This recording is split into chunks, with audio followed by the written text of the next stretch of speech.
What's up, guys? This is the big dog Mastiff, the closest thing to a chopper that doesn't want to make you hate your life. Cue the intro.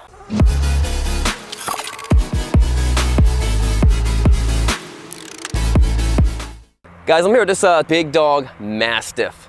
I'm not a chopper guy. I think they're cool looking.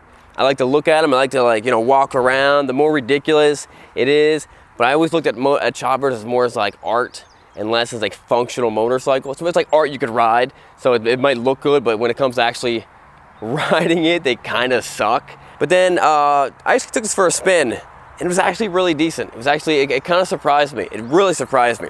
Let's talk a little bit about it. 1750cc S&S motor. It's a beast, big power. It's got a five-speed transmission. That is just the clunkiest. I mean, I gotta move my whole leg just to shift up into it. It's got a humongous, giant 230 back tire, giant Avon back tire. It's got great grip to it. And it's got this cool looking swooping down Vance and Heims. Now, a lot of times when you have exhausts like this, you make one right turn, you drag them on the ground. I've not drug them on the ground yet, so I was actually kind of surprised. The ergonomics of it are actually pretty great. It's a comfortable bike. This would be similar to driving like a Softail Custom or something like that. Softail or a Yamaha Raider. It feels very similar. Now these mirrors are just the worst. They literally, you have like a 1/4 of an inch between your knuckles and this serrated part of the mirror. It's horrible concept. I would take them off. Up here, you got steel braided lines for everything. Big old giant wide front end. Now, you might be concerned, you might be like, oh, they don't make big dog anymore. Well, the thing is, these are basically off-the-shelf parts. This is an S&S motor. You know who knows how to work on S&S motors? Harley-Davidson dealerships. A lot of Harley-Davidson dealerships were big dog dealerships. They were, big dogs kind of infiltrated the Harley-Davidson, and that's how they sold them. So you're gonna have no problem getting these engines worked on, getting parts for these things. They're cool-looking bikes, and when you had so many people making choppers, Big Dog was actually one of the biggest ones. Let's go take it for a spin. All right, guys, before we do the test drive, let's do the words of wisdom real quick. Matthew 6:33, but seek ye first the kingdom and his righteousness, and all these things will be added unto you. Amen. Let's do it. Throw my gloves on, and let's fire this beast up. Key.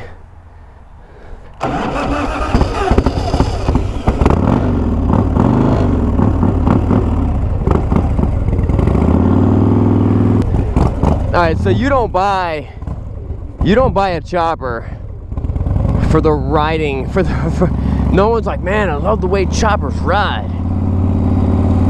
They don't talk like that. They'd be like, I love the way choppers ride. No one says that. No one even claims it. They're like, I bared it. I dealt with it. I got it here. It looks good. Deal with it. That's kind of how it is. But like everything else, there is a uniqueness to it. There's a uniqueness to motorcycles, and let's say, imagine you're driving a big like Deuce and a Half or a big, like Mercedes-Benz Unimog or something like that. It's not a sports car. It doesn't handle, but there's something unique about it. There's something different about it, something special about it. Same thing with choppers. Yeah, it doesn't turn. It doesn't turn at all. Yeah, these mirrors are awesome. I mean, awful. Like, the placement of these mirrors are so bad that like my knuckles are dragging. I have a hard time actually like shifting gears. But I'm not gonna lie, the way this thing is currently set up, I had to move my whole leg to actually shift it. Some guy had big boots or really short legs or something. Like maybe his knees was like double jointed and he could just pop his knee the other way. I gotta really like throw my whole leg up. I'll show you. Watch this. To get it to shift, because that's not the easiest shift. This is not the bike you take on your big motorcycle trips, unless you're just like, you're looking to overcome something. And listen, I get it, I've been there. I took a Honda Grom on a 3-hour trip, ended up being a 4-hour trip. And I get there and people are like, wow, you rode that? And it's like, yeah. Honestly, this is better than the Grom, I'll tell you that. Maybe I'll change my mind. This is actually not that bad. This is not that uncomfortable from the 1 minute I've been on this bike. Except these mirrors are the worst. What's cool about the chopper, the whole chopper thing, is I'm going to show you right here.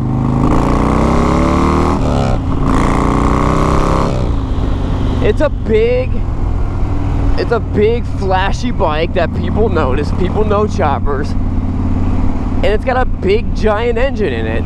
This is the motorcycle version of the old 60s and 70s hot rods. Muscle cars. That's what this is. This is a muscle car. It's a fairly started its life as a regular bike. Did some big front end modifications to it, big back tire modifications, and let's throw the biggest motor we can find in this thing to make it as loud as possible and as fast as possible. Now, of course, let's compare this to a sport bike. It wouldn't. You can't compare it to a sport bike. That'd be like comparing a muscle car to a Formula One. It's like, as for bikes like this, for cruiser bikes, yeah, it's pretty quick, it's pretty loud. But you can't compare it to a sport bike. So the unique thing about this, in the big chopper era, when you had like OCC and you had the other ones, a live chopper was a big deal. There was a book value book. And no joke, it was like this thick, and there was thousands of custom small chopper names in there. And when, some choppers were doing like 100,000, and then 10 years later you were buying them at an auction for 5, you had Big Dog. You had Big Dog, who was actually making probably one of the best ones, because they weren't all custom hand built. Anytime you custom hand build one item that's special, it's not going to be perfect. That's the prototype. That's the prototype item. So you had Big Dog. They're building bikes. They're building tons of these. You had Harley Davidsons who had Big Dog franchises and stuff. If any chopper company was going to make it, it was going to be Big Dog. And you can see why. It's a clean look. Yeah, it looks very early 2000s. Looks a little late 90s in some aspects. But it was actually a decent ride, decent looking ride, and the quality was pretty decent. This one's got 78,000 miles on it, which is pretty normal for a chopper. I'm changing my tune here. I'm totally changing my tune. I think this bike's not that bad. I think the actual riding this bike is actually decently comfortable. I mean, it's no Honda Fury. You know what I mean? It's not as comfortable or as turns as well as like a Honda Fury, but it's actually really close. And it's different, of course. Alright, let's do this. Oh, that was bad.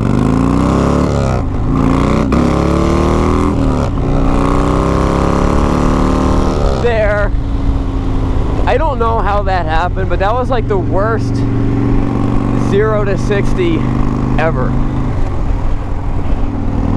It's kind of a close ratio gearbox. And I shifted 3 times before I hit 60. And then my launch was awful. But like I was saying, it's not a sport bike where you're going through multiple gears, you know what I mean? And you're doing big races. It's more just like loud. Hey, look at me, I'm loud. This is awesome. So, cruising on the highway. I'm sure the gas mileage is awful. Nah, probably high 20s. I would say high 20s. High 20s is not unrealistic.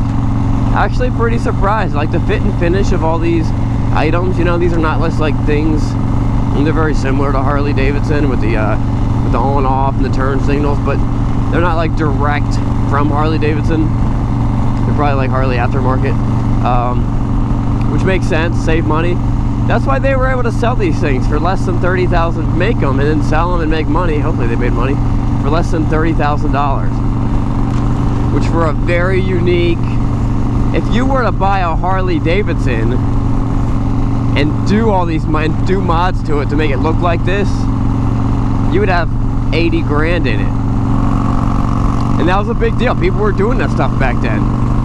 It's kind of like the big stretch baggers right now. Steel braided brake lines. This is not bad. This is way better than I really thought it was. I thought I was really going to be hating it, and I was going to be saying a lot of stuff like, it's not about riding motorcycles, it's about getting to the place and showing off your chopper. This is a very rideable bike, and I know there's a lot of people out there, they love the chopper. They still think the chopper is super cool. They have mustaches. I could probably get faster shifts if I readjusted this shifter. It's just too high up. It's like it was made for a guy that had like real big like steel toe boots, or like Keith Urban that wears like shoes that are like the heels are this tall because the guy's really short. If you ever noticed, he on his videos, he looks like a normal guy, but you see his shoes and he's wearing like giant, his whole soles are real big. Alright guys, that wraps up this test drive. This bike is awesome. This bike is for sale at Srkcycles.com as of right now. Go check out the website, Srkcycles.com. If you're wondering where I got these awesome, super awesome motorcycle gloves, these are actually one of the only gloves that are lined with Kevlar to protect you while you're riding. These things are crazy, insanely tough. Click on the link below, the Bikes and Beards gear. We actually had these manufactured just specifically for us.